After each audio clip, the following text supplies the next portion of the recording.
कराची में नीपा पुल के करीब रिहायशी इमारत के फ्लैट में नकबजनी की वारदात। नामालूम मुलजिम फ्लैट का ताला तोड़कर रकम और जेवरात चोरी करके फरार हो गए। नकबजनी में मुलव्वस मुबैना मुलजिमान की सीसीटीवी फुटेज भी मंजर आम पर आ गई है। फैमिली आज सुबह पिकनिक पर रवाना हुई तो मुलजिमान ने घर का सफाया कर दिया। मुतासरा शहरी ने पुलिस को इतला कर दी। पुलिस के मुताबिक 2 लाख रुपए नकद रकम और तलाई जेवरात चोरी किए गए हैं। क्राइम सीन यूनिट ने फ्लैट से शवाहिद इकट्ठे कर लिए।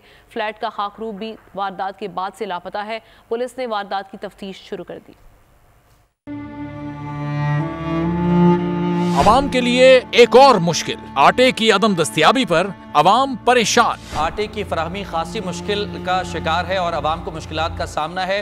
शदीद गर्मी में यूटिलिटी स्टोर्स के बाहर लंबी लंबी कतारें। घर में आटा नहीं है, घर वाले जो है ना हम लोग तंदूर के आटा लेके रोटी लेके जो है ना उसी पे ही गुजारा कर रहे हैं। बोल ने निभाई सहाफती जिम्मेदारियां, पहुंचाई घर घर ये आवाज। यूटिलिटी स्टोर से सस्ते आटे का हुसूल शहरियों के लिए ख्वाब बन गया।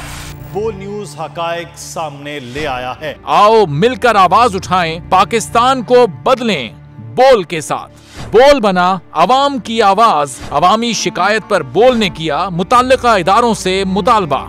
सुबह 6 बजे से आकर ये लोग आटे का इंतजार करते हैं। 7 बजे आई और नहीं मिल रहा है आटा, पैसे नहीं होते थे उधारे लेकर आती हूँ। वो कहते हैं जी 7 खजूर लाजमी लें। हमारे पास आटे के पैसे नहीं होते तो खजूर कहाँ से लें? क्योंकि बोल है पाकिस्तान का नंबर 1 न्यूज चैनल। सब्सक्राइब करें और बेल दबाएं ताकि कोई खबर रह न जाए।